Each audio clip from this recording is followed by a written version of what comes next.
Your genes aren't just a random lottery from your parents. They're actually a detailed historical record of every nutritional struggle your ancestors faced. Dr. Jasmine Rees, the brilliant mind who spearheaded this research during her doctoral studies at UCL before transitioning to the University of Pennsylvania, explains the magnitude of this discovery.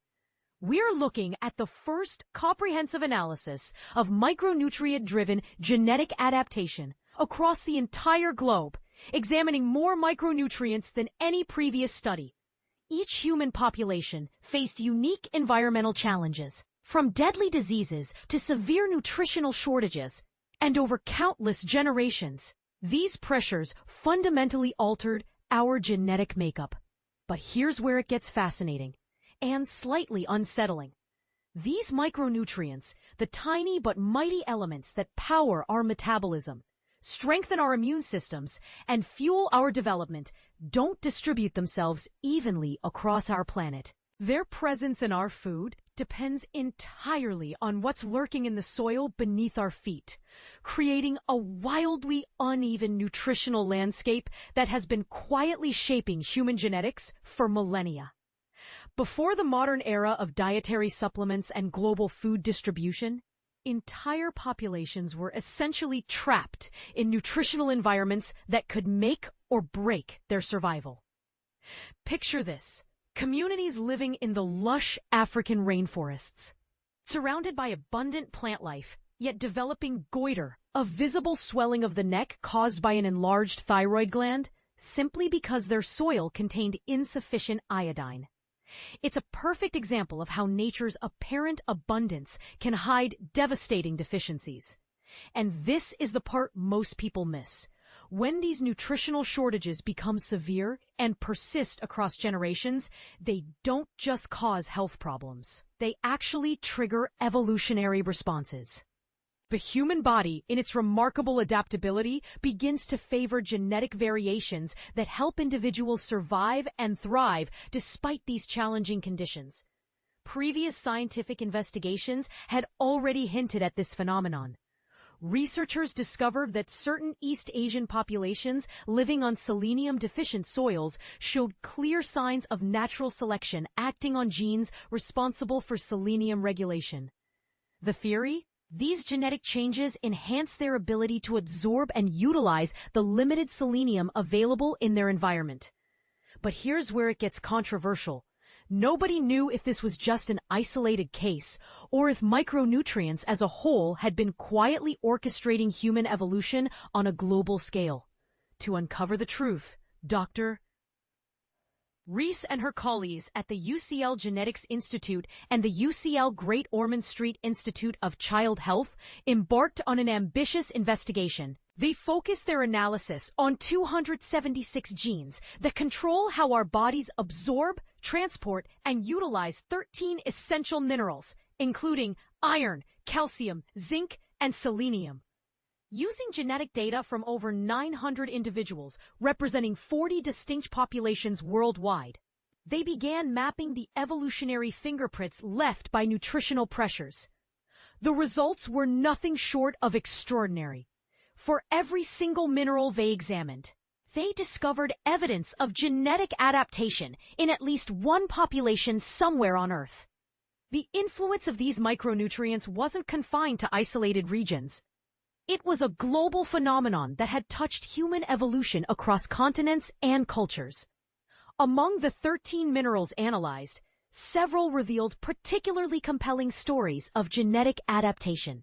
The Maya people of Central America, inhabiting regions where iodine-poor soils create challenging nutritional conditions, displayed powerful evidence of genetic modifications in genes responsible for iodine regulation and metabolism. These changes likely represent evolutionary adaptations that help their ancestors cope with chronically low dietary iodine levels. But here's where the research gets even more intriguing. The Mbuti population of Central Africa, known for their characteristically short stature and their life in iodine-deficient environments, showed remarkably similar genetic adaptations in thyroid receptors that depend on iodine. This discovery led the researchers to a fascinating hypothesis. Could shorter stature actually be an evolutionary advantage in iodine-poor environments? The evidence supporting this theory is compelling. In the same region, another population known for their short stature has been documented to have significantly lower rates of goiter compared to their taller neighbors. This suggests that reduced height might be nature's ingenious solution to the risks associated with iodine deficiency, a genetic trade-off that prioritizes survival over height. But the evolutionary story doesn't stop with deficiencies. In certain areas of South Asia, where soils contain extraordinarily high levels of magnesium, researchers uncovered evidence of adaptation in 2 genes likely connected to magnesium uptake regulation. The scientists theorize that these genetic changes may have evolved as a protective mechanism against magnesium poisoning, nature's way of helping populations survive in environments where too much of a good thing could be deadly.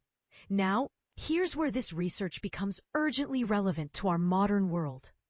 Understanding how micronutrient availability has shaped human genetics isn't just academic curiosity. It's becoming a critical tool for identifying which populations might be most vulnerable to nutritional deficiencies as our planet faces unprecedented challenges. Climate change and intensive agricultural practices are systematically depleting nutrients in soils worldwide, potentially creating new nutritional landscapes that our genes haven't had time to adapt to. Consider the practical implications already being implemented today. The UK's National Health Service specifically recommends vitamin D supplements for people with darker skin living in Britain. Why? Because darker skin synthesizes less vitamin D from sunlight, and Britain's limited year-round sunshine creates a perfect storm for deficiency. This recommendation is based on understanding how genetic adaptations to different environments can create vulnerabilities when populations move to new geographical locations. Dr. Rees emphasizes the foundational nature of this research. This study represents just the beginning of understanding which populations might face the greatest risks. Our focus here was on decoding evolutionary history rather than immediately identifying vulnerabilities. We're hopeful that continued research in this area will eventually provide crucial insights for public health strategies moving forward. Professor Ada Andres, the senior author from UCL's Genetics Institute, adds another layer of significance. Our discoveries highlight the critical importance of studying historical genetic adaptations to truly understand human diversity and health patterns. This research could potentially explain why individuals from certain ethnic backgrounds may be more susceptible to specific micronutrient deficiencies than others. But here's where it gets controversial, and this is something we need to discuss openly. This research walks a fine line in our current social climate. While the scientific findings are groundbreaking and potentially life-saving, there's an uncomfortable question lurking beneath the surface.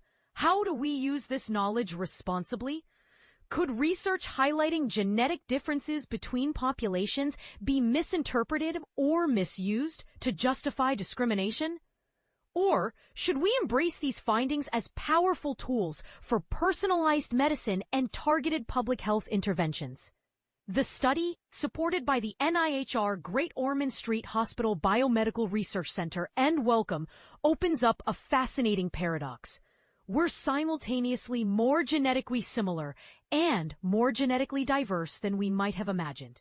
While all humans share the vast majority of their DNA, these subtle differences, shaped by thousands of years of nutritional pressures, could hold the key to preventing widespread deficiencies in our rapidly changing world.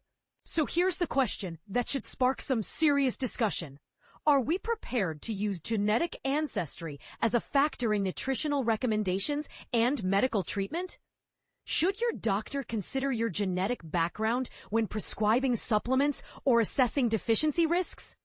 And, perhaps most controversially, in a world striving for equality, how do we balance the reality of genetic differences with the principle that all humans deserve equal treatment and opportunity?